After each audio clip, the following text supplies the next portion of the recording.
성도여러분 반갑습니다. 한 주간 동안 잘 지내셨죠? 저희들 구약 성경 저희들이 공부를 하고 있습니다. 구약 성경이 몇 권입니까? 39권입니다. 39권인데 그것을 세 구분으로 우리가 읽어야 된다. 또 그렇게 구분이 되어 있습니다. 첫 번째는 역사서가 17권 있습니다. 두 번째 시가서가 5권 있고, 그리고 세 번째 선지서가 몇 권 있죠? 17권 있습니다. 그래서 합해서 17, 5, 17, 그래서 39권이라는 것을 우리가 함께 공부를 했습니다. 오늘 저희들 복습을 잠깐 한 다음에 오늘 말씀을 잠깐 나누겠습니다. 우리가 어떻게 하면은 성경을 쉽게 읽을 수 있는지 화면을 좀 띄워주시면 고맙겠습니다. 다음 화면요. 어떻게 하면 우리가 성경을 쉽게 읽을 수 있는가? 뭘 가지고 읽으면 된다고 그랬습니까? 역사서를 가지고 읽어야 된다고 그랬습니다. 그래서 역사서 중에서 또 중요한 역사서를 뽑아서 우리가 지금 공부를 하고 있습니다. 한번 따라서 해보시겠습니까? 창출민수, 사사망, 단나누. 창출민수, 사사망, 단나누. 이게 구약 성경 가운데 메인 역사서입니다. 이것만 우리들이 딱 알고 거기다 나머지 부분들은 꽤 맞춰가지고 읽으면은 성경이 이해되고 쉽게 알 수가 있다는 것입니다. 그런데서 우리가 저희들이 지난 주부터 본격적으로 이제 공부를 시작하면서 창세기와 출애굽기 공부를 했습니다. 근데 창세기든지 출애굽기든지 역사서 한 권 한 권을 둘로 나누었으면은 이해하기가 쉽다라는 것을 공부했었죠. 그래서 둘로 함께 복습을 해보겠습니다. 창세기 1장부터 몇 장까지 있죠? 50장까지 있습니다. 그래서 맨 마지막에 몇 장까지 있는지를 우리가 잘 알아야 됩니다. 1장부터 50장까지 창세기가 있는데, 그런데 둘로 나눌 수 있습니다. 1장부터 11장까지, 1장부터 11장까지는 네 가지 사건이 나옵니다. 네 가지 사건. 무슨 사건이죠? 창조, 타락, 홍수심판, 바벨탑. 이 네 가지 사건에 의해서 성경이 창세기가 1장부터 11장까지 기록이 되어 있습니다. 그 다음에 12장부터 50장까지는 뭐가 있습니까? 4명의 인물이 나옵니다. 아브라함, 이삭, 야곱, 요셉. 이 순서대로 인물이 쭉 나오면서 이제 그들이 아브라함을 통해서 가나안 땅에서 살다가 이제는 애굽에 요셉이 총리가 된 다음에 애굽으로 다 내려가서 애굽으로 이주하는 것으로 창세기가 끝나는 것을 보게 됩니다. 그래서 창세기는 이렇게 역사가 되어지는구나 라는 것을 봅니다. 그런데 우리가 또 창세기 속에서 또 성경 전체 속에서 봐야 될 두 가지 관점이 있었어요. 하나는 누가 왕이냐? 누가 왕이에요? 하나님 왕이다. 그리고 서로 섞이지 말라. 이것까지 우리가 관점을 봤습니다. 그 다음에 우리가 창세기 다음에 출애굽기를 지난번에 봤었죠. 출애굽기는 1장부터 몇 장까지 있습니까? 40장까지 있습니다. 이것도 둘로 나눌 수 있어요. 1장부터 18장까지는 10가지 재앙을 통해서 이제 애굽에서 나오게 되죠. 그리고 출애굽하는, 홍해를 건너서 출애굽하는 과정을 기록한 것이 1장부터 몇 장까지? 18장까지. 그리고 이제 19장부터 마지막 40장까지는 뭐가 있습니까? 십계명을 주시고, 시내산에서 십계명을 주시고 성막을 어떻게 만들 것인가, 그걸 얘기하고 있는 것이 이제 19장부터 40장까지다. 그래서 우리가 지난주에 함께 공부를 했습니다. 자, 그럼 오늘 이제 민수기 말씀을 여러분과 함께 같이 보도록 하겠습니다. 민수기는 한문으로는 어떻게 있습니까? 민수기 말씀은 백성 민자에다가 셀 숫자로 되어 있습니다. 그러니까 민수기란 말은 뭐냐면은 백성들의 숫자를 셌다, 계수했다라는 것이 민수기인 것을 봅니다. 그래서 영어 성경에는 민수기를 뭐라냐면 numbers라고 되어 있습니다. 그러니까 숫자를 셌다라는 것입니다. 그래서 민수기 역시도 둘로 구분하면은 우리가 쉽게 이해를 할 수 있습니다. 민수기가 1장부터 몇 장까지 되어 있죠? 끝장을 알아야 됩니다. 36장까지 되어 있습니다. 자, 둘로 한번 나눠보겠습니다. 민수기를 둘로 나누는데 어떻게 우리가 나누냐면 민수기에서 숫자를 카운트한, 그러니까 이제 출애굽한 이스라엘 백성들이 숫자가 지파별로 몇 명인가, 이걸 한번 계수를 했다는 것입니다. 그래서 근데 이 계수를 몇 번 하냐면 민수기에서 몇 번 할까요? 2번 하는 것을 보게 됩니다. 그래서 2번에 걸친 인구 조사를 가지고 둘로 한번 나눠보겠습니다. 첫 번째 1장부터 25장까지는 광야 1세대의 인구조사가 나오는 것을 보게 됩니다.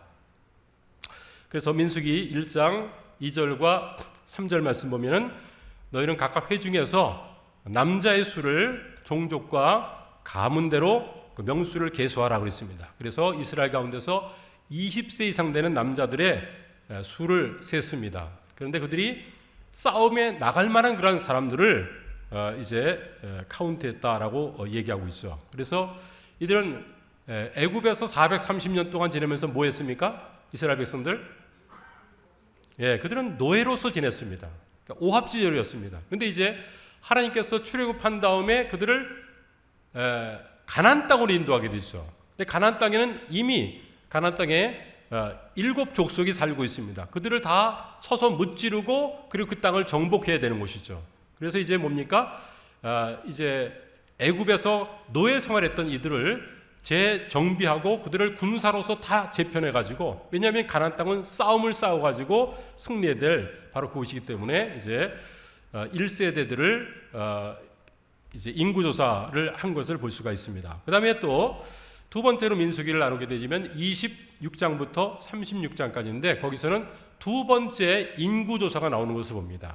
두 번째 인구조사가 나오는데 그때도 뭐라고 그러냐면은 20세 이상으로 능히 전쟁에 나가서 싸울 만한 사람들의 숫자를 계수하라, 그렇게 말씀하신 것을 봅니다. 그래서 민수기 보면은 1장과 26장에 인구조사 20세 이상 남자들의 숫자를 쭉 지파별로 적어놓은 것이 나타나는 것을 보게 됩니다. 자, 그래서 그 다음 여러분들이 이제 그 도표를 보게 되지면은 한 장 넘겨서서 도표를 보면은 민수기가 이제 그 도표를 보게 되지만 1장과 26장의 그 도표가 여러분들 기록되어 있죠. 그래서 루벤 지파부터 이제 납달리 지파까지 쭉 보면은 총계가 60만 명이 조금 넘습니다. 근데 2차 26장에서 인구조사 때도 또 몇 명입니까? 60만 1,730명. 그러니까 거의 뭐 대동소이한 것을 볼 수가 있습니다. 이렇게 인구조사를 합니다. 여기서 인구가 제일 많은 지파가 어느 지파죠? 유다 지파가 제일 많습니다. 그렇죠? 자, 그러면은 여러분들 나중에 그걸 참고로 한번 보시길 바라고요. 그러면은 우리의 질문이 이것입니다. 왜 민수기에는 인구 조사가 두 번씩 한 것이 나타나 있냐, 그 얘기죠. 첫 번째, 우리가 왜 인구 조사를 했는지를 한번 좀 생각을 해봤으면 좋겠습니다. 아까 말씀드린 대로 그들은 이제는 가나안 땅을 정복해야 되는데 거기는 이미 많은 가나안 땅에 그 7족속이 살고 있기 때문에 그들과 전쟁을 해야 되는 것입니다. 그래서 그들을 군사력을 증강시키기 위해서 그들을 이제 뽑았던 것을 볼 수가 있습니다. 자, 여러분에게 질문을 드리겠습니다. 12지파가 여기 지금 인구조사에게 쭉 나오는데 빠진 지파가 한 지파가 있어요. 빠진 지파. 여러분 한번 도표를 통해서 한번 보시겠어요? 앞에 도표를 한번 보시게 되지면은 12지파 중에서 빠진 지파가 있습니다. 어느 지파가 빠졌죠? 그렇죠. 레위 지파가 빠진 것을 볼 수가 있습니다. 그래서 민수기서 1장 49절에서 50절까지 말씀 보게 되지만 이렇게 말씀하고 있습니다. 같이 한번 읽어보겠습니다. 시작. 너는 레위 지파만은 계수하지 말며 그들을 이스라엘 자손 계수 중에 넣지 말고 그들에게 증거의 장막과 그 모든 기구와 그 모든 부속품을 관리하게 하라. 그렇게 말씀하신 것을 봅니다. 그러면 왜 모든 지파들을 다 이제 군대 나갈 그런 20세 이상 사람들을 다 계수했는데 레위 지파만은 계수하지 말라고 그랬어요? 그 이유가 뭐죠? 그래서 하나님의 성막을 이제 섬기면서 관리할 그런 특별한 지파가 있어야 되는 것입니다. 그래서 레위 지파는 전쟁에 나가는 것이 아니라 하나님의 성막을 지키도록 관리하도록 그렇게 부름받은 지파인 것을 볼 수 있습니다. 나중에 또 이제 이들이 이제 가나안 땅에 정착한 다음에는 어떻게 합니까? 레위 지파들이 12지파로 다 이제 레위 지파가 흩어지게 됩니다. 흩어져요. 그래서 이제 각 지파에서 하나님의 율법의 말씀, 하나님의 말씀을 전하도록 하는 책임이 바로 이 레위 지파한테 있었던 것을 보게 됩니다. 자, 그러면 다른 지파들은 땅들이 다 있고 그래서 거기서 이제 먹을 것들이 있는데 레위 지파는 어떻게 살았을까요? 레위 지파는 다른 지파에서 11조를 이제 보내줍니다. 그러면 그것 가지고 먹고 살았어요. 그러니까 그들은 하나님의 일만 하는 그 일에 전적으로 헌신된 사람이었던 것을 봅니다. 근데 이스라엘이 타락할 때 뭐냐면 레위지파한테 11조를 주지 않습니다. 그러니까 레위지파는 먹고 살 곳이 없으니까 왜요? 하나님의 일보다는 직업전선으로 뛰게 되죠. 그러니까 하나님 말씀이 가르치는 일들이 전혀 없게 돼가지고 이스라엘이 타락한 것을 볼 수가 있습니다. 그래서 12지파 가운데서 사실상 가장 중요한 그런 역할을 하는 지파는 어느 지파라고요? 레위지파입니다. 레위지파. 그 땅에서 잘 먹고 사는 게 아니라 영적으로 하나님 앞에 바른 삶을 살도록 그 책임을 가지고 있는 지파가 레위지파인 것을 보게 됩니다. 또 하나의 우리가 질문이 있습니다. 그것은 뭐냐면 왜 인구조사를 2번씩이나 하게 됐느냐, 그 얘기인 것이죠. 자, 인구조사를 한 번만 하면 되는 거 아닙니까? 근데 인구조사를 민수기서 보면 1장에서 하고 또 몇 장에서요? 26장에서 하고 2번 한다는 것입니다. 왜 그랬을까요? 그것이 민수기서 14장 33절 말씀을 읽어보면 나옵니다. 너희의 자녀들은 너희 반역한 죄를 지고 너희의 지체가 광야에서 소멸되기까지 몇 년 동안 광야에서 방황하라고 그랬습니까? 40년 동안. 그러니까 민수기 말씀은 사실상 이제 넘버스라 그래가지고 백성들의 숫자를 계수한 것으로 되어져 있지만은 그 내용을 보면은 민수기의 내용은 이스라엘 백성들이 출애굽한 다음에 가나안 땅 가기 전에 중간에 어디에 있었어요? 광야에서 40년 동안 거기서 불순종하면서 하나님 앞에 징계를 받고 그리고 방황하면서 그 1세대가 끝나게 되는 것을 볼 수가 있습니다. 그래서 1세대가 다 죽어야만 됐어요. 그리고 2세대를 통해서 이제 하나님께서 가나안 땅을 정복하는 것을 볼 수가 있습니다. 그래서 왜 인구조사를 2번 했는가? 그것은 그들이 광야에서 정탐하는 일이 있게 되잖아요. 거기서 그들이 범죄하죠. 그래서 40일 동안 정탐한 것을 하루를 1년으로 계산해서 40년 동안 광야에서 방황하는 그러한 일들을 하고, 그래서 1세대 아버지 세대가 다 죽은 다음에 2세대가 들어가는 거예요. 그러니까 민수기 26장 말씀은 계수했지만 그게 몇 년이 걸렸어요? 40년이 지났던 것입니다. 그래서 이제 1세대는 죽고 아버지 세대는 죽고 아들 세대, 2세대가 계수를 받아가지고 이제 가나안 땅으로 들어가는 것이다. 이렇게 여러분들이 이해를 하면은 되겠습니다. 그런데 우리가 이제 민수기서 말씀 읽을 때 중요한 것은 민수기서 말씀에 중요한 세 장소가 납니다. 이 세 장소를 여러분들이 잘 이해하게 되지면은 민수기서는 너무 쉽게 우리가 읽을 수 있습니다. 민수기에서 중요한 장소, 첫 번째 장소는 어디입니까? 시내산이죠. 시내산에서 그들이 우리가 민수기 전에가 뭐가 있었냐면 출애굽기가 있었어요. 출애굽기에서 출애굽기 19장에서 뭐 했습니까? 그들이 20장에서 십계명 받습니다. 출애굽기 20장에 십계명이 나오죠. 그리고 25장에서는 성막 설계도를 받고 그대로 성막을 짓는 것을 보게 됩니다. 그러니까 이게 다 어디서 있었던 일이에요? 시내산에서 모세가 이제 하나님의 두 돌판 십계명을 받아오기도 하고 성막 설계도를 가지고 성막을 짓는 그런 사건이 이어지는 것을 보게 됩니다. 그래서 이제 민수기서 1장 말씀도 역시 장소는 어디였어요? 시내산이었던 것을 봅니다. 시내산에서 그 일들을 하는 것을 봅니다. 그리고 민수기 이제 1장부터 12장까지 말씀 속에서는 이제 행군하기 위해서 가나안 땅으로 행군하기 전에 이제는 준비하는 과정들을 하는 것을 봅니다. 그래서 백성의 숫자들을 지파별로 다 이제 취합하고 그리고 이제 진용을 갖춰가지고 전쟁터로 나가는 그런 것을 준비하는 과정이 1장부터 12장까지 내용입니다. 자, 그 다음에 이제 13장부터 이제 21장까지는 두 번째 장소가 어디죠? 가데스 바네아입니다. 가데스 바네아. 그래서 민수기서에서 가장 이제 그 전환점, 분기점이 되는 가장 중요한 장소가 바로 가데스 바네아입니다. 여기서 어떤 일을 하냐면은 12 정탐꾼을 파송하게 되어지고 그들이 돌아와 가지고 10명의 정탐꾼이 가나안 땅을 악평하는 것을 보죠. 그래서 거기서 이제 40일이 40년이 돼서 1세대가 광야에서 방황하다가 죽게 되는 것을 볼 수가 있습니다. 바로 그 비극적인 그런 장소가 가데스 바네아인 것을 보게 됩니다. 그래서 그들이 이제 40년이 다 끝난 다음에 2세대가 이제 또 이제 가나안 땅을 가기 전에 한 장소에 머물게 되는데 세 번째 장소가 어디죠? 모압 평지입니다. 모압 평지, 요단강 동쪽에 있는 모압 평지. 거기에서 이제 민수기 22장부터 26장까지 이때는 1세대가 어떻게 됐을까요? 다 죽죠. 여호수아, 갈렙 빼놓고는. 그리고 또 역시 모세도 여기서 또 이제 그 인생을 또 마감하게 됩니다. 자, 그래서 모압 평지에서 이제 모세가 마지막 2세대들한테 설교를 합니다. 너희들은 가나안 땅에 들어가거든 아버지 세대처럼 범죄하지 말고 하나님 말씀대로 살아라.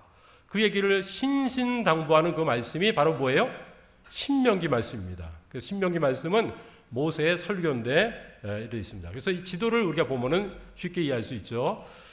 그래서 그들이 이제 출애굽기 사건은 바로 이제 그 나일강 그쪽에서 있게 됩니다. 그래서 이제 홍해를 건너가지고 그들이 도착한 장소가 어디냐면은 머문 장소가 시내산에 머문 곳을 봅니다. 시내산에 머뭅니다.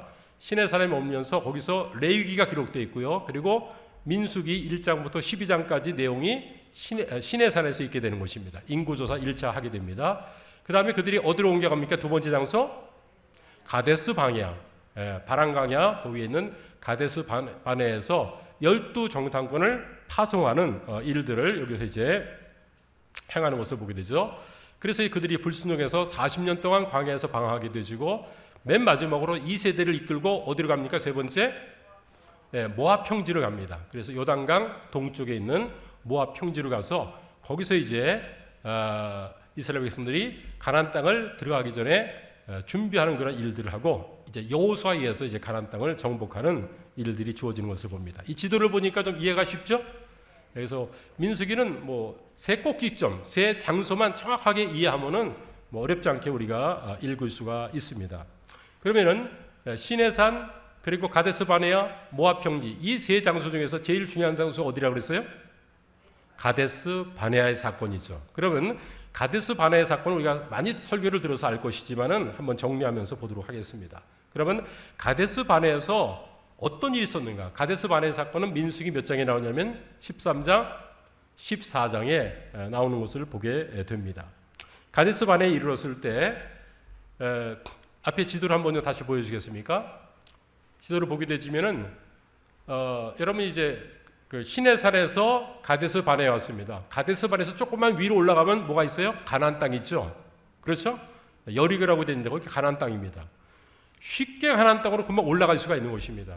그런데 가나안 땅에 들어가기 전에 이제 가데스 바네아에서 뭐랍니까? 12정탐꾼을 파송하는 것을 볼 수가 있습니다. 각 지파별로 한 명씩 공평하게 이제 택해가지고 40일 동안 가나안 땅을 정탐하고 오라 그랬습니다. 그래서 정탐하고 왔습니다.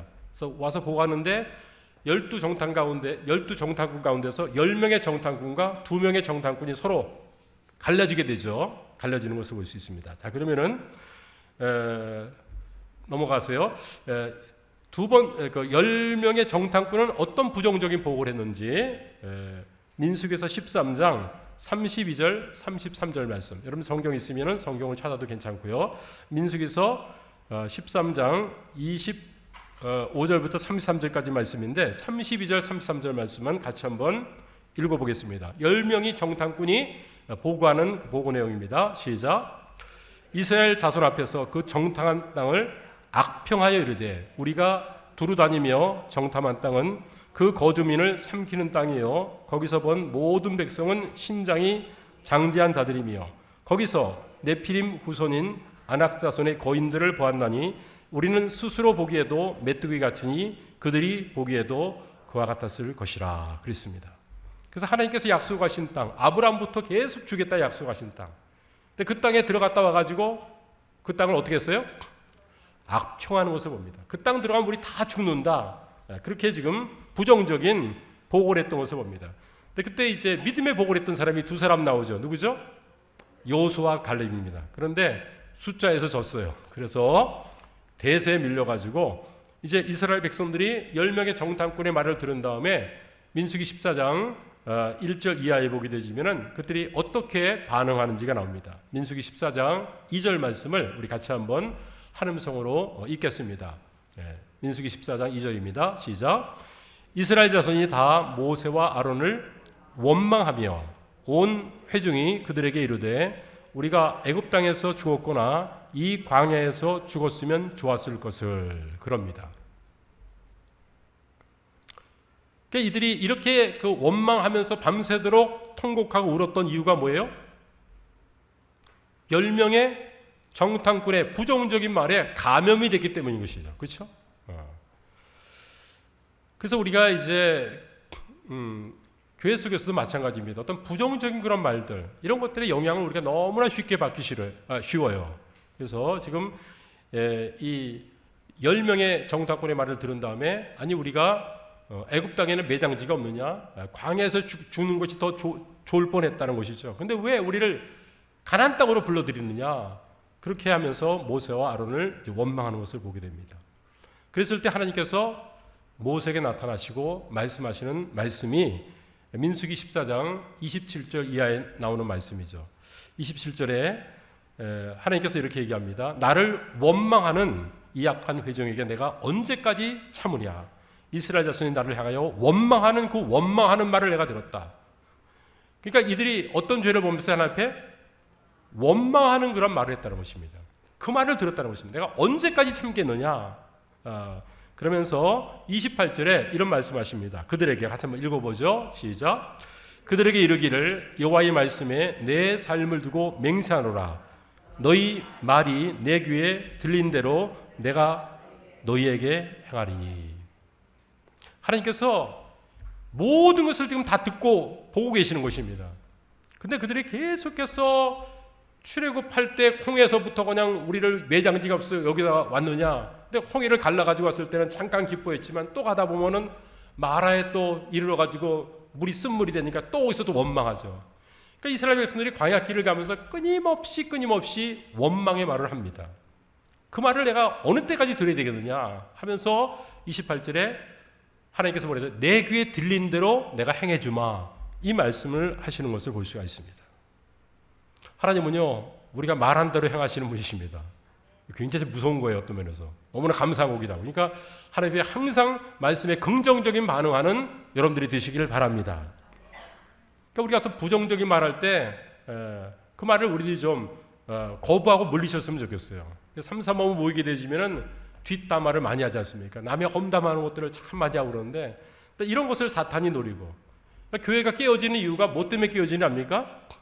다른 게 아니에요. 이 원망하고 부정적이고 험담하고 이런 얘기들, 우리 교회는 다 좋은데 요게 문제란 말이야 하면서 이제 원망을 이제 늘어놓게 되면 또 거기에 동조하게 되지면은 그때 이제 사탄이 뭐예요? 이제 서로 이제 이간질시키는 그런 일들을 하지 않습니까? 그러므로 이 교회 속에서 제일 우리가 조심해야 될 것은 이 원망이 말이 아닌가라는 생각을 합니다. 그래서 그들이 하루를 1년으로 계산해서 40일 동안 정탐한 것이 이제 40년 동안 광야에서 방황해요. 왜? 40년이라는 기간이 왜 필요합니까? 나는 여기서 죽었으면 좋겠다. 왜 우리를 가나안 땅으로 인도하느냐 그랬잖아요. 그러니까 40년 동안 1세대가 아버지 세대가 다 어떻게 돼요? 죽어야 되는 것입니다. 가나안 땅 들어가기 싫다니까 하나님께서 내 귀에 들린 대로 내가 행해주마. 그러니까 이게 40을 가지고는 안 되는 거예요. 그러니까 40년 동안 그들이 뭐예요? 광야에서 먹고 그리고 죽는 그런 인생을 허비하면서 낭비하면서 살았던 것을 볼 수가 있습니다. 그래서 이제 민수기 이 말씀은 백성들을 계수하는 그런 책이다 이렇게 볼 수 있지만 실질적인 내용에 들어가서는 뭐예요? 40년 동안 광야에서 어떤 일을 그들이 했는가 그걸 기록하고 있는 책이 민수기 말씀인 것입니다. 그래서 우리가 이제 이렇게 또 비유도 하지 않습니까? 애굽에서 우리들이 세상에서 살다가 이제는 홍해를 건너가지고 예수 그리스도 통해서 구원을 받죠. 그럼 우리는 어디 갑니까? 가나안 땅에서 하나님께서 원하시는 성령 충만한 그런 삶을 살아야 되는데, 근데 가나안 땅 가기 전에 우리가 거치는 장소가 있죠. 애굽에서 나와서 어디예요? 광야를 거치는 것입니다. 근데 광야를 거치면서 거기서 우리가 하나님 앞에 순종하지 않게 되지면은 이 불순종한 것 때문에 우리들이 거기서 많은 어려운 그런 일들을 겪게 되는 것이죠. 그래서 이 40년 광야 생활은 구원받은 다음에 우리 아직 육신적인 그런 부분이 남아 있으니까 우리 육신적인 부분들이 제거되고 그리고 깎아지면서, 다시 말해서 우리가 십자가의 자체를 넘기면서 정말 주님께서 원하시는 삶으로 살아드리는 이런 부분들이 우리 가운데 있어야 된다라는 것을 우리가 또 생각을 해볼 수가 있을 것 같습니다. 그래서 사도 바울은 고린도전서 10장 말씀을 기록하면서 이스라엘 백성들이 광야에서, 바로 민수기 말씀이 얘기하는 것이죠. 광야에서 40년 동안 방황하면서 어떠한 하나님 앞에 불순종하는 죄를 졌는가, 그것을 네 가지 목록으로 얘기를 하고 있는 것을 보게 됩니다. 한번 좀 보도록 하겠습니다. 이스라엘 백성들이 광야에서 40년 동안 지내면서 어떤 네 가지 죄를 졌는가 하나씩 보겠습니다. 첫 번째 죄는 무슨 죄냐면은 우상 숭배하는 죄를 졌습니다. 고린도전서 10장 7절 말씀 한번 읽어보겠습니다. 시작. 그들 가운데 어떤 사람들과 같이 너희는 우상 숭배하는 자가 되지 말라. 기록된 바 백성이 앉아서 먹고 마시며 일어나서 뛰는다 함과 같으니라.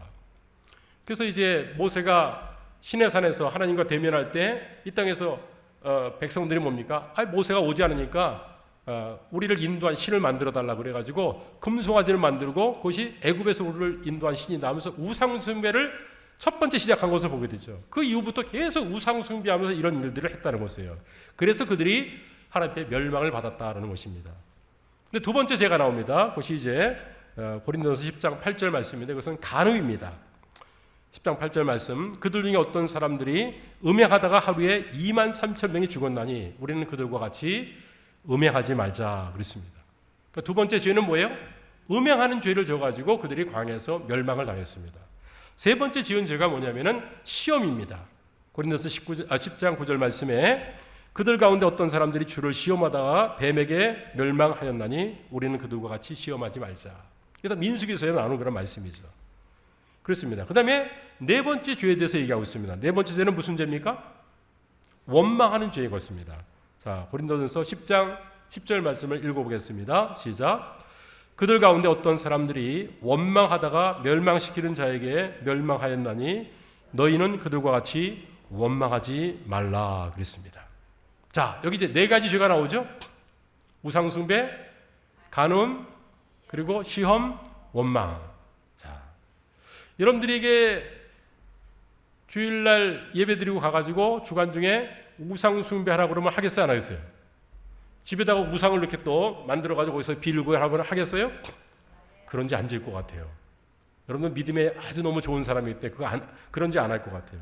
간음죄는 질까요? 세상이 참 도덕이 많이 타락하고 있지만 우리 그리스도인들 삶 속에서 이런 것들은 있어서는 안 될 것이죠. 이건 아니다. 이게 우리의 또 기본적인 하나님 안에서 반응하는 그런 생각인 것입니다. 또 시험하는 것, 이것도 잘못된 것이다. 이런 죄들은 잘 우리가 짓질 않고 그런 죄들을 사탄이 가져오게 되지면은 이건 안 되지 하면서 그걸 아주 거부합니다. 근데 문제는 뭐냐면은 네 번째 죄입니다. 네 번째 죄가 뭐였어요? 원망하는 것. 이 원망은요, 우리가 이를 죄로 생각을 잘 안 해요. 예. 그러면서 그냥 쉽게 무슨 일이 있으면 불평하고 원망하고 뭐 이런 투덜거리는 것들, 이걸 참 많이 하는 것을 참 보게 됩니다. 그래서 이 네 가지 죄 중에서 세 가지는 우리가 잘 안 하지만은 쉽게 할 수 있는 그런 죄가 몇 번째 죄예요? 네 번째, 원망의 죄가 아닌가 생각을 합니다. 그럼 제가 좀 묻겠습니다. 자, 이스라엘 백성들이 광야 40년 동안 지내면서 하나님의 징계와 심판을 받아가지고 제일 많이 죽게 된 죄가 이 네 가지 중에서 무슨 죄 때문에 죽었을까요? 우상숭배, 간음, 시험, 원망. 원망입니다, 원망. 여러분들이 민수기에서 말씀을 한번 읽어왔으면 알겠지만은 그들이 끊임없이 원망하는 것을 보게 됩니다. 하나님께서 만나를 내려줬어요. 그때 이게 뭐냐 하면서 너무 기뻤어요. 근데 나중에 뭐예요? 이 박한 음식을 우리가 싫어한다라고 또 얘기하죠. 똑같은 거 먹으니까. 원망하고 불평하고. 그러니까 우리 신앙생활하면서 다른 죄는 우리가 잘 안 짓지만은 잘 지을 수 있는, 넘어가 있는 죄가 있는데 그게 무슨 죄일까요? 원망의 죄라는 것입니다. 그럼 우리가 각성하면서 우리가 정말 생각해야 될 것은 세 가지. 우상숭배 아니에요. 간음도 아니고 시험도 아니에요. 이 원망의 죄 때문에 내가 하나님 앞에 범죄할 수가 있고 이렇게 돼가지고 공동체를 무너뜨릴 수가 있구나. 이걸 우리가 좀 생각할 필요가 있다는 것이죠. 근데 이게 문제는 뭐냐면 원망의 죄를 교회마다 대수롭지 않게 여기는 것입니다. 그렇기 때문에 원망이 계속 나타나도 그냥 그것이 제거되지 않고 차단되지 않고 계속해서 여기서도 원망 저기서도 원망 이런 것입니다. 근데 이런 원망들이 계속 있게 되지면요, 교회가 강한 교회가 되지 못하고 주님께서 기뻐하는 교회가 될 수가 없습니다. 이스라엘 백성들도 하나님께서 계수하고 그리고 군사들이 다 준비됐지만 그들이 계속 원망만 하는데 무슨 일을 이룰 수 있겠어요? 그러니까 1세대를 다 하나님께서 멸하신 것입니다. 원망의 죄 때문에. 그러니까 이 네 가지 죄 중에서 가장 큰 죄는 원망의 죄입니다. 그래서 교회도 어떨 때 교회가 나눠지고 힘을 상실합니까? 조그만 원망하는 것들을 여기서 저기서 이제 터뜨리고 할 때 그런 것입니다. 그래서 빌립보서 2장 14절 말씀 보게 되지면은 원망과 시비를 하지 말라라는 그런 말씀이 있습니다. 너무나 간단한 말씀이지만 저는 원망과 시비만 없으면 교회가 편안하게 하나님의 은혜 가운데서 세워지게 되는 줄을 믿습니다. 그래서 우리 새삼침례교회는 정말 하나님의 말씀을 기억하면서 우리가 구약의 말씀들은 우리에게 다 뭐예요? 교훈을 주기 위해서 기록된 말씀 아닙니까? 그러니까 이 민수기 말씀을 통해서 우리 교훈을 받아야 되겠죠. 이들이 왜 광야에서 40년 동안 하나님 앞에 범죄했고 멸망했는가? 가장 큰 죄가 뭔가? 원망의 죄구나. 나의 삶 속에 원망이 있을 때마다 그것을 하나님께로 맡기면서 주님께 주시는 그 감사의 마음을 가지면서 또 주님의 뜻을 받아들이는 마음을 가지면서 주님을 섬기는 자가 되게 해달라고 기도하고 또 그런 역할을 감당하면서 교회를 아름답게 세우면서 여러분의 믿음을 세우는 우리 성도님들이 다 될 수 있기를 바랍니다. 자, 우리가 이제 성경 민수기 말씀을 또 우리가 보게 되지면은 민수기 말씀 가운데서 민수기 22장부터 25장까지 22, 23, 24, 25장까지 보게 되면 이 넉 장에 걸쳐 가지고 이 발람이 지었던 죄에 대한 얘기를 아주 구체적으로 얘기하는 것을 보게 됩니다. 그래서 저는 민수기서 말씀 가운데 왜 발람에 대해서 이렇게 오랫동안 지금 기록하고 있는가 좀 궁금했습니다. 여러분도 읽으면서 궁금하시죠? 발람 선지자 다 알죠? 나귀가 말을 해가지고 그 발람 선지자를 꾸짖고 했지 않습니까? 바로 그 선지자인 것입니다. 그 이유가 있습니다. 먼저 우리가 이제 발람 선지자가 어떤 선지자인지를 좀 알 필요가 있습니다. 발람 선지자를 보게 되지면은 이제 그 모압왕 이제 발락이 발람 선지자를 이제 그 복채를 주고 돈을 주고 이제 매입을 합니다. 그러면서 뭐라고 하냐면은 이스라엘 백성들을 저주하는 말만 하라. 그럼 내가 두둑히 복채를 주겠다라고 합니다. 그때 돈에 대한 욕심이 있어가지고 따라갑니다. 그런데 뭐예요? 하나님께서 하신 말씀만 할 수밖에 없다라고 얘기를 합니다. 근데 하나님께서 뭐예요? 나귀를 통해서 사인을 주셨죠. 그 다음에 계속해서 뭡니까? 네가 마음대로 함부로 입을 놀리면 안 되고 내가 너에게 하는 말만 하라고 하나님께서 하니까 두려워가지고 이제는 이스라엘을 저주하는 얘기만 딱 한마디만 하면 엄청난 그런 돈을 자기가 받을 수 있는데 그걸 받지 못하는 거예요. 그러니까 계속 이제 그 모압왕 발락이 이쪽 저쪽을 데리고 다니면서 또 이제 한번 또 이스라엘을 저주하라고 그러지만은 하나님께서 저주하도록 만들어 놓지 못하죠. 그래서 이제 이 발람 선지자를 보게 되면은 그래도 하나님의 말씀을 전했던 선지자다 이렇게 좀 생각하기 쉬워요. 겉으로 보면 그렇습니다. 그런데 분명히 알아야 될 것은 발람 선지자는 뭐예요? 사이비 선지자입니다. 그리고 탐욕과 물질에 아주 매여 있는 그런 사람인 것을 봅니다. 그래서 계속 따라갑니다. 돈 주겠다니까. 근데 하나님께서 금하고 또 따라가면 또 하나님께서 금해가지고 돈을 못 받고 그렇지만 이 돈에 대한 탐심이 아주 가득했던 사람인 것입니다. 그래서 결국 어떤 일 합니까? 민수기 22장부터 24장까지는 하나님께 그 순종하는 하나님 말씀만을 전하는 그런 것처럼 이 선지자가 비춰지지만은 25장 보면은 그 실체가 나타나는 것을 보게 됩니다. 자, 25장 1절부터 3절까지입니다. 민수기서 25장 1절부터 3절까지 말씀인데 1절 한번 읽어보겠습니다. 시작. 이스라엘이 시딤에 머물러 있더니 그 백성이 모압 여자들과 음행하기를 시작하니라 그랬습니다. 자, 성경에서 가장 큰 두 가지 주제가 있었죠. 뭐예요? 관점. 누가 왕이냐? 하나님이 왕이시다. 하나님을 왕으로 섬기고 네가 왕 되면 안 되고 하나님을 왕으로 섬기게 된다. 이거죠. 두 번째 관점이 있습니다. 그게 뭐였죠? 섞이지 말라는 것입니다. 섞이면은 타락하니까. 그래서 하나님께서 아브라함에게 가나안 땅을 주겠다 하는데도 뭐예요 이제? 애굽에 내려가 가지고 400년 동안 종로로 탄 다음에 그 다음에 땅을 주겠다 그랬어요. 왜 그러냐면은 가나안 땅에 그들이 있으면은 가나안 땅이 아주 음란하고 우상으로 가득한 바알 숭배하는 그런 문화가 관연하게 되니까 거기 그대로 머물러 있으면 섞이게 되는 거예요. 그래서 섞이지 않도록 어떻게 했어요? 애굽으로 내려가 가지고 애굽에서도 또 이방신과 섞이지 않도록 어떻게 했어요? 목 취급하는 그런 직업이라는 것을 밝혀가지고 고센 땅에 머물겠죠. 목축업을 애굽 사람들은 가증히 여겼지 않습니까? 그래서 하나님께서는 섞이지 않도록 계속해서 이스라엘 백성들을 보존하고 인도하실 것을 봅니다. 근데 지금 이제 딱 이제 그 돈을 받고 싶은 거예요, 이 발람 선지자가. 그러니까 귓속말로 딱 한마디 해주고 갔습니다. 이스라엘 백성 내가 저주할 수 없지만은 그런 이스라엘 백성들을 망하게 만드는 방법을 내가 알고 있다. 그게 뭐냐 그랬습니다. 그것은 이 모압 여자이고 이스라엘 남자이고 섞이게 하게 되지면은 그들은 범죄하게 되지고 타락하게 될 것이다. 그래서 이스라엘 백성들이 망할 수 있는 방법을 딱 가르쳐 준 것입니다. 그래서 지금 이렇게 하면 되는구나 해가지고 이제 미인계를 써가지고 대해서 여자들을 풀어놨습니다. 모압 여자들을. 그래서 이스라엘 남자들이 모압 여자들의 아름다움을 보면서 뭡니까? 이들이 섞였고 음행을 했다는 것입니다. 자, 음행한 다음에 또 어떻게 했습니까? 그 여자들이 자기의 신들에게 제사할 때 이스라엘 백성들, 자기와 이제 음행한 그 남자들을 청함에 백성들이 먹고 그들의 신들에게 절을 했다라고 이야기합니다. 그래서 이스라엘이 바알볼에게 가담한지라 여호와께서 이스라엘에게 진노하시니라 그랬습니다. 그러니까 하나님께서는 계속 섞이지 말라고 하면서 그 이스라엘 민족들을 보존했는데 근데 이 발람 선지자에 의해 가지고 어떻게 했어요? 이제 가나안 땅 들어가기 전부터 섞이는 일들이 이제 있게 됐습니다. 그렇죠? 그랬을 때 하나님께서 그들을 진노했고 또 비느하스가 이제 창으로 그들을 꿰가지고 죽게 함을 통해 가지고 하나님의 진노가 멈추게 하는 그런 사건이 바로 이제 민수기 말씀에 기록되어 있는 것을 볼 수가 있습니다. 그래서 우리가 섞이게 되지만요, 하나님 대신에 세상에 다른 것을 섬기는 우상 숭배가 일어나게 되고요, 하나님이 별로 중요한 존재가 아니 되는 것입니다. 섞이는 삶을 살게 되지만요. 그러면서 어떻게 됩니까? 음행하고 이 세상의 어떤 부도덕한 그런 일들을, 타락한 일들을 행하게 되는 것을 볼 수가 있습니다.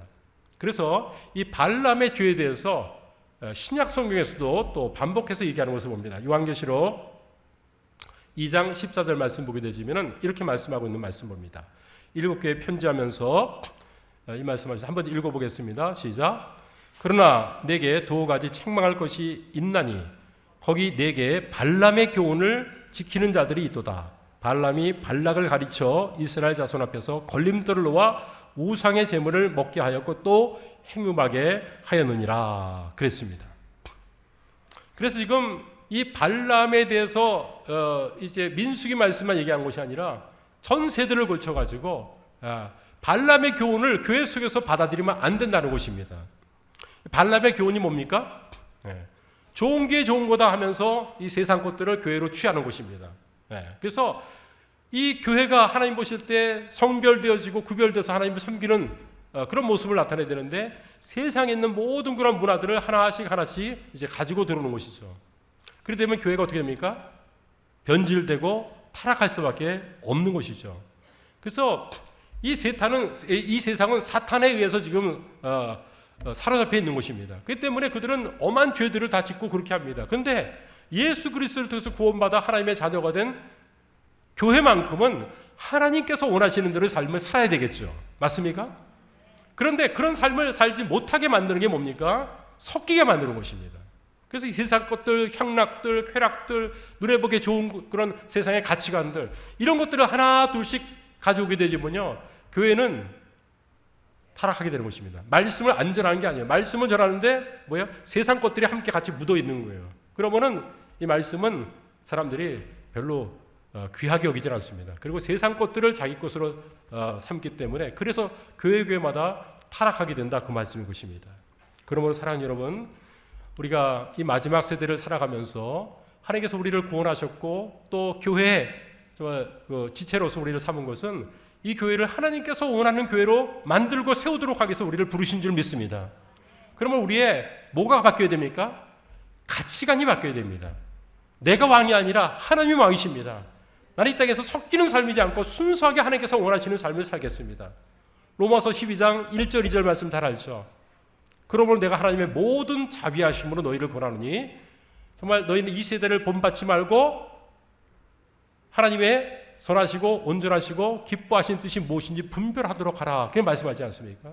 그러므로 우리가 이 세상을 본받지 말고 하나님의 뜻이 뭔지를 알면서 우리들이 삶을 살아야 되는데, 그렇게 살아야 될 하나님의 백성들이 이스라엘 백성들처럼 광야 생활 속에서 뭐 좋게 좋은 것 하면서 세상 것들을 내 마음속에 가지고 오고 세상의 가치관과 세상의 모든 문화와 쾌락들을 가지고 오게 되지만요, 그럼 우리가 변화된 삶을 사는 게 아니라 변질될 삶을 살게 되는 것이죠.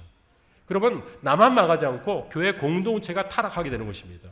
특별히 먼저 믿은 사람들, 또 직분을 가진 사람들, 교회 속에서 정말 반짝반짝하게 하나님의 일들을 하는 사람들을 사탄은 노리는 것입니다. 그러므로 이 발람의 교훈, 발람이 한마디 속삭였던 것, 음행하게 하면 돼. 그들이 다 하나님 버리고 우상 숭배하면서 타락할 거야. 그럼 하나님이 그들을 징계하고 심판할 거야. 망하는 방법을 가르쳐주지 않습니까? 그러므로 우리 교회를 어떻게 세워야 될 것인지를 이 민수기 말씀을 읽으면서, 이건 민수기 과거에 있었던 말씀이 아니라 현재 우리에게도 동일하게 섞이면서 망하게 하는 그런 일들이 주어지고 있구나. 어떻게 하면 내가 또 내 자녀들이 이 세상에 살지만 하나님께서 원하시는 삶을 살도록 해드리면서 정말 주님께서 원하는 삶을 살아야 될 것인가. 광야를 비참하게 뺑뺑뺑뺑 방황하다가 목적 없이 살다가 거기서 다 죽는 그런 인생이 아니라 가나안 땅을 바라보면서 하나님의 뜻을 이루어드리는 삶을 우리가 살아야 될 텐데, 정말 나는 섞이는 삶을 살고 있는가, 아니면은 이 세상 속에서 하나님의 뜻을 분별하면서 살고 있는가, 우리 마음속에 새겨봐야 될 줄로 압니다. 자, 민수기서 말씀이 1장부터 36장까지 말씀인데, 그래서 두 번의 인구소가 있고요, 그 다음에는 광야 40년 동안 방황하는 것이 가데스 바네아를 시점으로 해가지고 주어지는 것을 보게 됩니다. 이 속에서 보게 되지만 또 저는 또 한 가지를 보는 것은, 이스라엘 백성들은 계속 지도자 모세에게 원망하고 모세에게 돌을 던지고 죽이려고 그렇게 합니다. 물이 없으면 그러고, 그렇죠? 또 먹을 것이 없으면 그렇고, 문제만 생기게 되지만 모세에게 원망을 합니다. 그때마다 모세는 뭐 합니까? 똑같이 돌 들어가지고 같이 또 던집니까? 그러지 않죠. 모세는 그냥 무릎을 꿇고 하나님께 엎드려 도움을 구하는 것을 보게 됩니다. 그러니까 우리가 문제가 있을 때 현실 문제만 보면서 이게 어렵게 하고 이런 문제가 있지 않는가, 저 사람 때문에 이렇게 된 게 아닌가 하면서 문제만 나열하지 마시고 원망하지 마시고 모세처럼 기도하면서 하나님께 도움을 구하면서, 그래서 하나님께서 이 문제를 해결해 달라고 기도하는 성도님들이 되시길 바랍니다. 그래서 정말 이 모세가 이렇게 놀랍게 변화됐던 것은 뭡니까? 모세 출애굽기하면서 공부했었죠. 120년 속에서 40년은 애국 왕실에서 모든 걸 다 배우면서 채우는 삶을 살았지만 그것 가지고 안 됐죠. 그래서 미디안 광야에서 40년 동안 목자의 똑같은 반복된 삶을 살면서 나는 아무것도 할 수 없습니다. 하나님만을 의지할 수밖에 없습니다. 그렇게 비오는 삶으로 그렇게 변화된 다음에 모세를 쓰지 않았어요. 그러니까 우리 삶 속에서 이 광야 생활, 미디안의 어떤 40년 연단받는 생활은요, 낭비하는 기간이 아닙니다. 그 속에서 우리가 하나님만을 바라면서 우리의 육신적인 부분들, 때 묻은 부분들이 하나하나씩 쪼개지고 그리고 빚어지는 삶을 살면은 우리 하나님 앞에 쓰임받는 모습으로 우리도 살게 될 줄 믿습니다. 그래서 광야길을 걸 때 이스라엘 백성들은요, 난생 처음 가는 광야길이었어요. 근데 모세는 뭐예요? 이미 40년 동안 미디안 광야에서 경험했던 광야길이었습니다. 그렇죠? 그게 차이가 있는 거예요.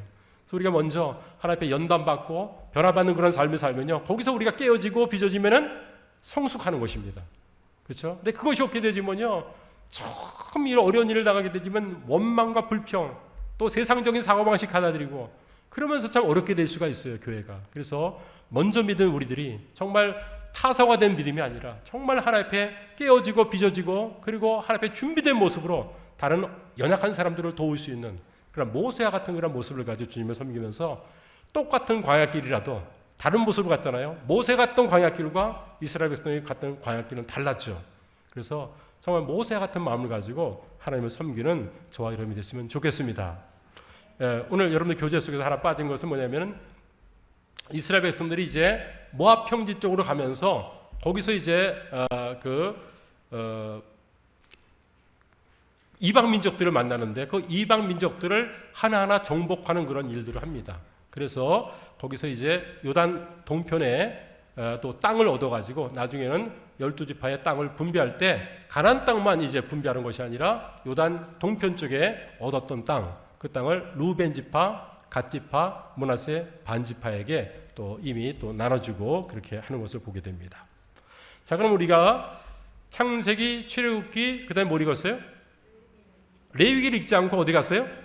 민수기를 건너뛰죠. 왜 레위기를 건너뛰고 민수기를 갔는지 알겠어요? 왜 민수기로 가버렸어요? 레위기는 역사책이 아니니까. 그렇죠? 그러니까 우리는 뭘 가지고 지금 공부하고 있어요? 역사를 가지고 흘러가는 것입니다. 근데 레위기는 역사책이 아니라 뭐예요?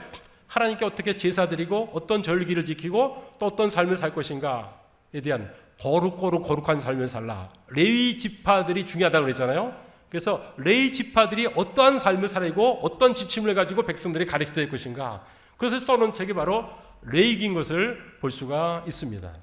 근데 우리가 성경을 읽다가 창세기, 출애굽기 하다가 이 레위기를 건너뛰지 못하고 읽다가 거기서 더 이상 진전하지 못하고 너무나 힘들고 어렵다, 그런 경우들이 있지 않습니까? 근데 레위기를 먼저 읽지 말고 민수기를 먼저 읽으세요. 민수기를 먼저 읽으세요. 자, 그러면 이제 지금 남은 시간 속에서 레위기고 민수기 어떤 책인지를, 레위기고 신명기가 어떤 책인지를 여러분에게 간략하게 좀 말씀을 드리겠습니다. 자, 레위기와 신명기는 어떤 책이라고 그랬어요? 가나안 땅에 대한 정보를 주는 책이다. 이렇게 생각하고 읽으면 좀 도움이 됩니다. 여러분, 그 해외여행 가게 되지면요, 어떻게 합니까? 티켓팅이 아주 그냥 떠나지 않죠. 그 전에 사전 조사를 하죠. 정보를 얻죠. 어떤 정보를 얻습니까? 거기는 기후가 어떤 기후가, 따뜻한 옷을 가지게 되나 아니면 얇은 옷을 가지게 되나 다 보시죠. 먼저 그냥 가는 사람 없을 거예요.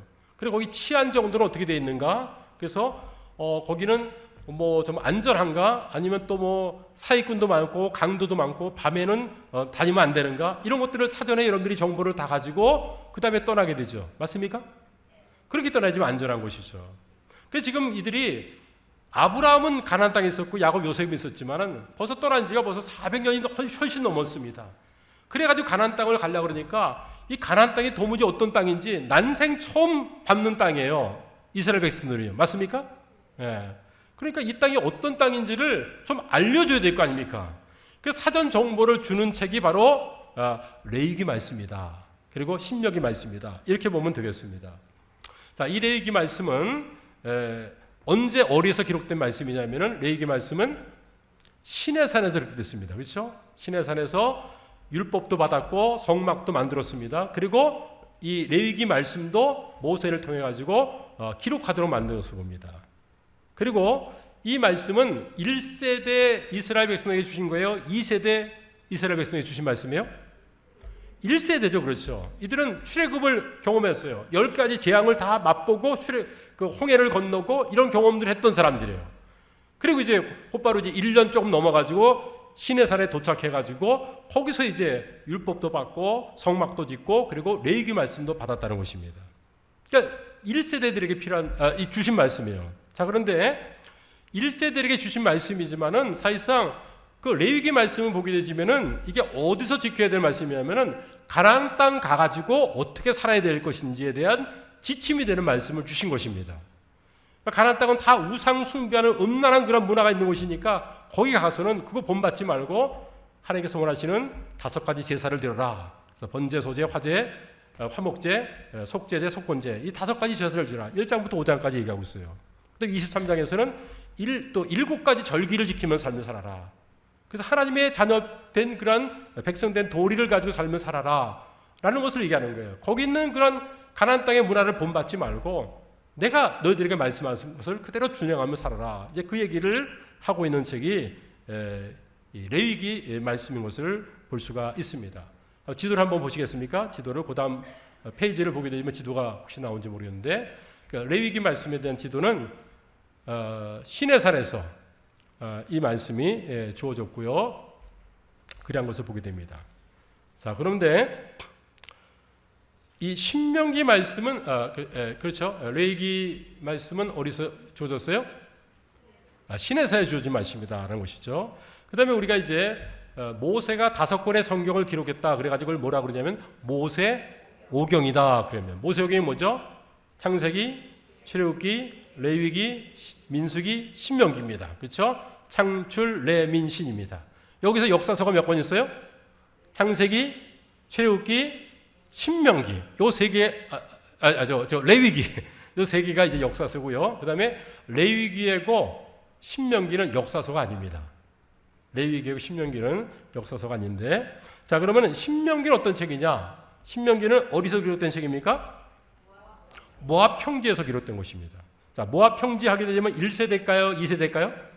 2세대. 몇 년 지났어요? 광야 40년을 지나고 이제 맞습니다. 그들에게 이제 고별 설교하는 것입니다. 마지막 설교하는 거예요. 그래서 신명기란 것은 쉽게 얘기하면 이런 것입니다. 신신당부한 책인 것입니다. 신명기가 뭐예요? 신신당부한 책인 것입니다. 거듭 명령하다. 거듭 신자에다가 이제 지킬 명자거든요. 그렇기 때문에 거듭 당부하고 있는 책이 바로 이제 신명기 말씀인 것을 볼 수가 있습니다. 그래서 신명기 지도 잠깐 좀 보여주시겠습니까? 여러분 보이죠?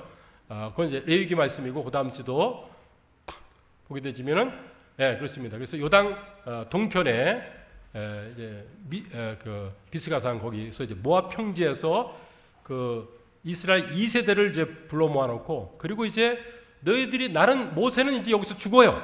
가나안 땅으로 들어가지 못해요. 그러니까 마지막으로 당부하는 겁니다. 신신당부한 책이 무슨 책? 신명기 말씀입니다. 이렇게 하면 여러분들이 금방 이해가 될 것 같습니다. 그래서 신명기 말씀 보면 계속해서 기억하라, 잊지 말라, 기억하라, 자녀들에게 계속해서 전수와 가르쳐라, 이런 말씀들이 가득 차 있는 것을 보게 됩니다. 복과 저주의 말씀도 주시면서요. 그렇습니다. 그래서 이 신명기 말씀을 지금 기록한 이유는 뭐냐면은, 여러분 그 출애굽할 때는 1세대였죠. 아버지 세대였죠. 그러니까 그들이 10가지 재앙, 마지막 장자의 재앙을 통해 가지고 출애굽을 했습니다. 홍해 앞에서 홍해가 갈라져 가지고 그 홍해를 마른 땅 밟도록 갔습니다. 또 하늘에서 계속해서 만나를 주는 걸 봤습니다. 이런 경험들을 했던 사람이 바로 1세대입니다. 1세대. 그런데 그때 이제 2세대들은 아들들은 뭡니까? 다 뭐 태어나지 않았든지 또 광야에서 태어났든지 막 이랬겠죠. 이러면서 이들이 성장을 해요. 40년 속에서 이제 성장했던 것을 보게 되죠. 그랬을 때 어떤 현상이 벌어집니까? 1세대는 다 들어서 알아요. 직접 들었어요. 그런데 2세대는 뭐예요? 아버지를 통해서 전수받아 들은 것이지 간접 경험에서 간접 경험. 그래서 하나님께서 2세대들도 직접 모세를 통해 주시는 말씀을 한번 들려줘야겠다. 그래서 사실상 신명기 말씀은요, 출애굽기, 레위기, 민수기에 이미 있던 말씀이에요. 근데 이 말씀을 왜 신명기에 또 주시냐면은 반복해서 주는 것입니다. 반복해서. 그리고 반복해서 주시면서 2세대들은 처음 듣는 말씀이에요. 사실상 모세를 통해서. 그 때문에 여러분 하나님 말씀 들을 때 저건 내가 다 들었던 말씀, 내가 알고 있던 말씀인데, 그런 말씀 있죠? 없으세요? 있지 않습니까? 근데 그럴 때 정말 우리가 조심해야 돼요. 여러분 성경은요, 우리의 지식의 축적을 위해서 주신 말씀이 아니라 삶의 변화를 위해서 주신 말씀인 줄 믿습니다. 그러므로 들었다고 그래서 so what? 뭐 어떻게 따는 거예요? 들어가지고 머리만 커질 뿐이지요. 삶의 변화가 없으면요, 우리는 그 말씀을 또 듣고 정령을 통해 들어가지고 내가 변화되기까지, 순종하기까지 들어야 될 줄 믿습니다. 그러므로 우리가 교회 와서 머리만 커지게 되면 문제가 됩니다. 그렇죠? 그래서 들은 말씀을 한 가지라도 실천하면서 삶을 살아야 되죠. 그래서 우리가 그럼 목사들이 뭐 전합니까? 성경 창세기부터 요한계시록 다 끝났으니까 접어놓고 딴 얘기합니까? 아니죠.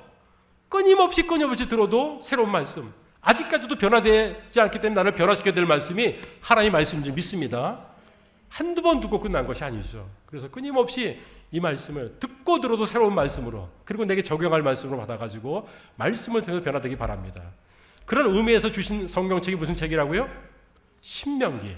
그래서 신신당부할 때 저것 아버지 통해서 들었고 다 들었던 기록될 거 아니에요. 출애굽기에 두고 레위기, 민수기에 있는 거 왜 또 얘기해? 이러지 마시고요.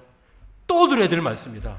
이 생각하면서 정말 이 말씀을 받기 바랍니다. 저는 우리 교회 성도들한테 그런 얘기 많이 합니다. 내가 듣고 하나님께 기도하라고 그래요. 설교를 위해서, 말씀을 위해서. 말씀 받기 위해서 오시죠? 그때 이렇게 기도하라는 것입니다. 내가 오늘 하나님 듣고 싶은 말씀을 들려주지 말고 내가 들어야 될 말씀을 들려주십시오. 아멘? 많은 사람들은 귀가 간지러워가지고 내가 듣고 싶은 말씀만 들어요. 그리고 힘들고 어려운 것은 살짝 스킵해버려요.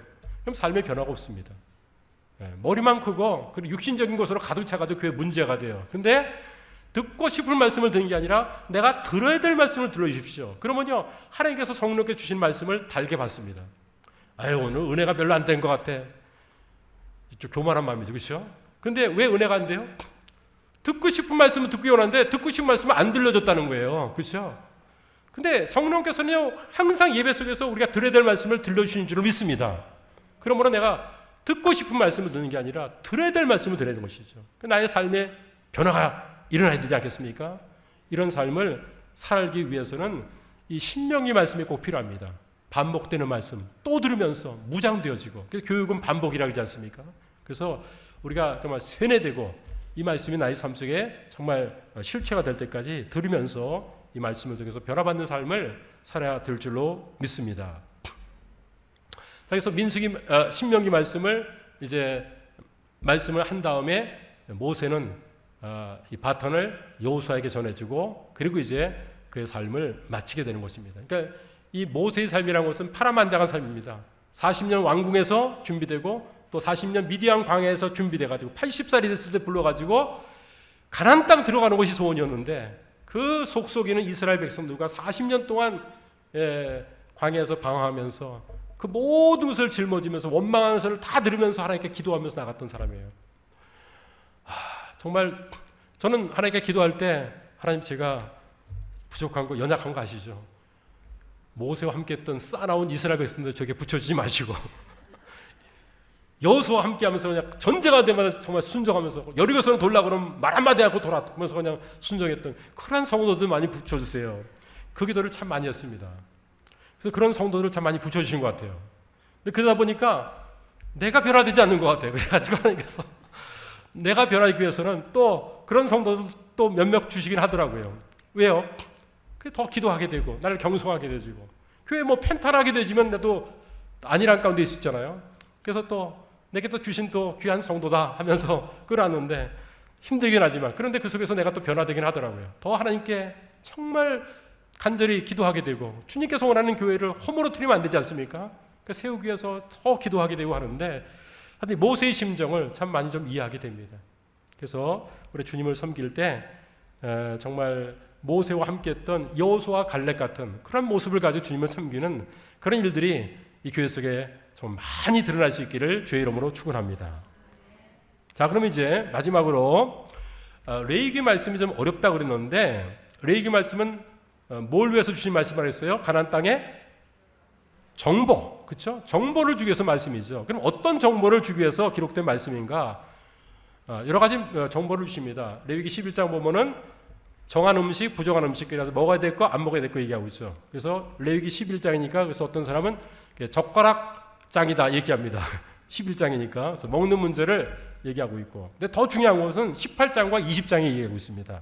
레위기 18장, 그래 20장 말씀 보게 되시면은 왜 지금 가나안 땅에 대해서 지금 언급을 자세하게 해주냐면은 이게 아브라함 시대, 이삭, 야곱 시대의 가나안 땅이 아니에요. 여러분 이민 갔던 사람도 이제 한국에 오게 되지 못합니까? 10년 동안 나갔다 온 사람 보면 한국에서 뭐라고 얘기합니까? 우린 몰라요. 근데 그 사람들은 뭐라고 그러죠? 한국이 너무나 많이 변했다고 그러죠. 그렇죠? 그런 거예요. 지금 400년이 넘게 지금 종소를 타다가 지금 가나안 땅을 가는 거예요. 그러니까 아브라함 시대의 가나안 땅이 아니라는 것입니다. 그러니까 그걸 정보를 줘야 되지 않습니까? 그럼 가나안 땅을 어떤 사람들이 어떻게 살고 있는지를 함께 좀 보도록 하겠습니다. 레위기 18장 말씀만 함께 같이 좀 오늘 나누도록 하겠습니다. 18장 3절과 4절 말씀을 한번 같이 읽겠습니다. 시작. 너희는 너희가 거두하던 애굽 땅의 풍속을 따르지 말며 내가 너희를 인도할 가나안 땅의 풍속과 규례도 행하지 말고 너희는 내 법도를 따르며 내 규례를 지켜 그대로 행하라. 나는 너희의 하나님 여호와시니라 그랬습니다. 그러니까 애굽의 모든 그런 이제 그 법도와 규례를 지키지 말라고 그랬습니다. 뿐만 아니라 가나안 땅의 풍속도 지키지 말라고 그랬습니다. 그러면 가나안 땅의 풍속이 도대체 어떤 풍속이길래 그걸 지키지 말라고 그러냐 궁금하지 않습니까? 그래서 가나안 땅의 풍속을 지금 일러주는 것입니다. 그것이 이제 7절 이하의 말씀으로 쭉 얘기하는데 7절 말씀만 한번 좀 보도록 하겠습니다. 7절 말씀을 우리 성경 말씀 한번 찾아보도록 하겠습니다. 레위기 18장 말씀 열어놓고요. 7절 말씀 보게 되시면은 6절에 이렇게 씁니다. 각 사람은 자기의 살붙이를 가까이 하여 그의 하체를 범하지 말라. 나는 여호와니라. 7절 읽기도 참 우리가 참 불편한 말씀입니다. 한번 읽어보겠습니다. 시작. 내 어머니의 하체는 곧 내 아버지의 하체이니 너는 범하지 말라. 그는 내 어머니인즉 너는 그의 하체를 범하지 말라. 8절 너는 내 아버지의 아내의 하체를 범하지 말라. 9절 너는 내 자매 곧 내 아버지의 딸이나 다른 어머니의 딸이나 집에서 다른 곳에서 출생한 것을 만나고 그들의 하체를 범하지 말라. 10절 내 손녀나 외손녀의 하체를 범하지 말라. 11절 내 아버지의 아내가 내 아버지에게 낳은 딸은 내 누이니 누이의 하체를 범하지 말라. 계속해서 지금 얘기하는 것은 뭡니까? 근친상간하는 것이죠. 이런 일을 해서는 안 된다라고 계속 얘기하고 있어요. 왜 얘기하는 거예요? 너희들이 가서 정복할 가나안 땅이 이 문화가 이 음란 문화라는 것입니다. 이런 것이 그냥 자연스럽게 이루어지는 그런 문화라는 것입니다. 지금 우리나라 한국도 보게 되지만 우리나라가 너무나 경제가 발전되고 좋지만은 그것과 더불어서 도덕적으로 얼마나 피폐하고 타락했는지 모릅니다. 곳곳에 러브 호텔이 지어지고 요즘 보게 되면 또 뭐 스마트폰이나 모든 것을 이 포르노 문화, 음란 문화들이 얼마나 우리 주변에 득실되고 있습니까? 그러니까 이런 영향을 받게 되면 우리가 섞이게 되는 것이라는 얘기죠. 그러면 하나님께서 원하는 대로 삶을 살지 못하고 세상이 원하는 마귀가 원하는 대로 삶을 살다가 우리가 방황하다가 죽는 인생이 되는 것이죠. 그래서 가나안 땅 들어가면은 절대로 섞이지 말라. 이거 본받으면 안 된다라고 지금 얘기하는 것을 봅니다. 그런 가운데서 21절에 또 이런 말씀하시는 것을 봅니다. 21절 말씀을 같이 한번 읽겠습니다. 시작. 너는 결단코 자녀를 몰록에게 주어 불로 통과하게 함으로 내 하나님 이름을 욕되게 하지 말라 그랬습니다. 그러니까 자녀를 지금 어떻게 하는 거예요? 가나안 문화는 신에게 가장 내가 할 수 있는 최선의 것이 뭐냐면은 내 사랑하는 자녀를 불태워 드리는 것이다. 이게 가나안의 일반적인 아주 자연스러운 문화가 되어 있다는 것입니다. 이거 본받으면 안 된다는 것입니다. 그렇죠? 예. 그 다음에 또 뭐라고 말씀했습니까? 22절 말씀입니다. 읽겠습니다. 시작.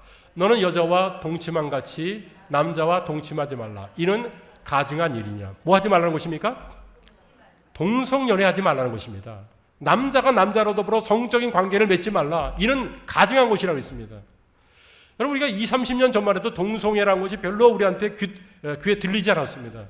근데 이게 정말 이 세상에 지금 만연되면서 우리나라까지 지금 이게 수입해 들어와 있지 않습니까? 이 동성애가 우리한테 큰 문제가 되는 거 아시죠? 예. 그러면서 이것이 뭐 성소수자의 인권을 보호한다. 차별금지법을 이렇게 하면서 이게 계속해서 이제 이 국가의 법을 이제 무너뜨리기는 어려우니까 각 뭡니까? 도마다 이제 조례를 만들어 가지고 이런 것들을 하고 교육청에서도 이런 것들을 만들어 가지고 그래서 계속해서 이 동성애가 자연스러운 것으로 받아들이도록 만드는 것을 봅니다. 남자와 남자와 더불어 부끄러운 일을 해가지고 정말 그 행악을 통해 가지고 보응을 받았다. 로마서 1장에서 말씀한 것처럼 하나님께서는 동성애를 가정에 여기고 죄라고 말씀합니다. 근데 이런 것들이 그냥 자연스러운 문화로 지금 받아들여지는 것이에요. 우리 어른들은 그래도 이거 동성애는 안 된다 이런 것들이 있지만은 아이들은 그런 것이 없고요. 교육 속에서 이런 것들을 동성애가 괜찮은 거다 받아들이게 돼 있거든요. 그걸 뭐 잘못했다 그러면 이런 발언을 하게 되면 혐오했다 가지고 뭡니까 이게 다 구속되어지고 법정에 가는 것이에요. 이런 나라로 우리가 지금 바뀌어 나가고 있다는 것입니다. 그런데 가나안 문화가 바로 그런 문화였습니다. 동성애 문화였습니다.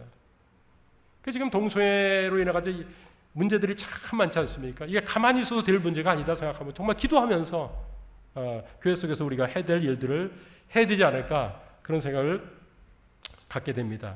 예. 그 다음에 또 어떤 일이 벌어집니까? 23절입니다. 23절 말씀 시작. 너는 짐승과 교합하여 자기를 더럽히지 말며 여자는 짐승 앞에 서서 그것과 교접하지 말라. 이는 문란한 일이니라. 뭐 하는 겁니까? 짐승과 지금 성적인 관계를 맺는 것, 휴관하는 것이죠. 예. 이런 것을 지금 어디서 하고 있었어요? 너희들이 정복할 가나안 땅의 문화가 바로 그런 문화라는 거예요. 그러니까 왜 하나님께서는 가나안에 있는 사람들을 한 사람도 남기지 않고 남녀노소를 다 죽이라 그러는가? 너무 끔찍한 하나님이 아닌가? 그게 아니에요. 하나님께서 우리를 사랑하기 때문에 그 문화를 받아들이면 안 되기 때문에 영향받으면 안 되기 때문에 그런 것이죠. 그들이 하나님을 경외하는데 그들을 죽이라 그러겠어요? 그게 아닌 것이죠. 그래서 하나님께서는 정말 우리가 섞이지 않고 하나님이 왕이기 때문에 주님의 통치받으면서 살기 원하는데, 우리가 살아가는 이 문화 속에서도요, 정말 하나님을 왕으로 인정하지 않고요, 또 정말 순수하게 살지 않고 섞이게 만드는 이 문화 속에서 우리들이 살게 만드는 것이 우리 주변에 너무나 많이 있고, 이게 교회 속으로도 들어올 수가 있다는 것입니다. 그래서 가나안 땅이 더러워진 이유를 24절 25절에서 하나님께서 이렇게 말씀하십니다. 같이 한번 읽겠습니다. 시작. 너희는 이 모든 일로 스스롭게 더럽히지 말라. 내가 너희 앞에서 쫓아내는 족속들이 이 모든 일로 말미암아 더러워졌고 그 땅도 더러워졌으므로 내가 그 악으로 말미암아 보라고 그 땅도 스스로 그 주민을 토하여 내느니라. 그래서 왜 하나님께서 가나안 땅을 심판할 수밖에 없느냐? 그들이 더럽게 만들었기 때문에, 악한 그런 그 땅으로 만들었기 때문에 그들을 심판하겠다는 것입니다. 그래서 이 가나안 풍속, 가나안 문화였습니다. 문화. 그래서 이 세상 문화가 지금 계속해서 정말 타락하는 그런 문화로 가고 있는 거 다 아시죠? 여기에 그리스도인들이 같이 편승하면 안 된다는 것입니다. 섞이면 안 된다는 것입니다. 하나님 말씀대로 삶을 살아야 된다는 것이죠. 이걸 보여주는 것이 바로 레위기 말씀이고 또 신명기 말씀이며, 또한 민수기에서 40년 역사 속에서 그들이 어떠한 삶을 살았고 또 잘못했는지를 보여주는, 교훈을 주는 말씀이다 라는 것입니다. 마지막으로 30절 말씀을 보고 마치겠습니다. 30절입니다. 시작. 그러므로 너희는 내 명령을 지키고 너희가 들어가기 전에 행하던 가증한 풍속을 하나라도 따름으로 스스로 더럽히지 말라. 나는 너희의 하나님 여호와니라. 그래서 가나안 땅 들어가는 게 중요한 게 아니에요. 땅 정복하는 것도 전쟁에서 힘들죠. 근데 중요한 것은 가나안 땅을 정복한 다음에 하나님께서 원하시는 대로 살아드리는 것이 중요할 줄 믿습니다. 이제 숙제가 있습니다. 다음 주에 이제 여호수아 말씀과 사사기 말씀 공부할 텐데 미리 좀 읽으시기 바랍니다. 읽으면 도움이 되니까요. 그러면 이제 가나안 땅 들어가서 그들이 어떤 삶을 살았는지를 우리가 이제 다음번에 공부할 텐데, 거룩한 백성이 돼서 주께서 원하는 삶을 사는 것이 아니라 가나안 땅의 문화들을 계속 받아들여 가지고 타락한 삶을 살고 나중엔 가나안 땅에서 멸망받을 그런 삶을 그들이 사는 것을 봅니다. 우리가 이 하나님의 말씀을 통해 교훈받으면서 하나님께 세우신 이 교회가 어떤 교회가 되어야 될지를 우리 마음속에 새기면서, 하나님이 왕이십니다. 내가 왕자리에 있다면 모든 것들을 내려놓고 주님이 주님으로, 주님이 왕으로 고백하며 삶을 살기 바랍니다. 섞이는 그런 부분이 있다면 이게 우리한테는 뭐 별거 아닌 것처럼 보이지만 나중에는 정말 이 교회를 타락하게 만드는 그런 일들로 주어진다는 걸 기억하면서, 하나님께서 정말 말씀하신 대로 순종하면서 이 민수기 말씀을 통해 교훈받고 레위기 말씀을 통해서 교훈받으면서 말씀을 정말 하나님의 말씀으로 받으면서 하나님께 영광 돌리는 삶을 살아가는 저와 여러분 되시기를 주의 이름으로 축복합니다. 기도하겠습니다. 하나님께서 모든 사람이 우상 숭배할 때 아브라함을 택해서 하나님만을 섬기는 민족이 세워지길 원했습니다. 그래서 애굽에서 종노릇 하면서 250만이라는 민족이 세워졌지만, 그러나 그들이 광야길을 가면서 계속 원망하면서 실패했던 것을 봅니다.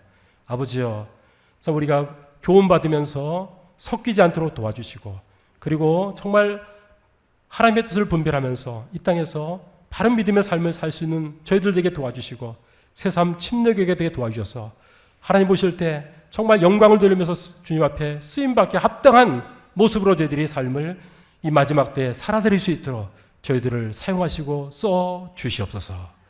예수님 이름으로 감사하며 기도했사옵나이다. 아멘. 예, 감사합니다.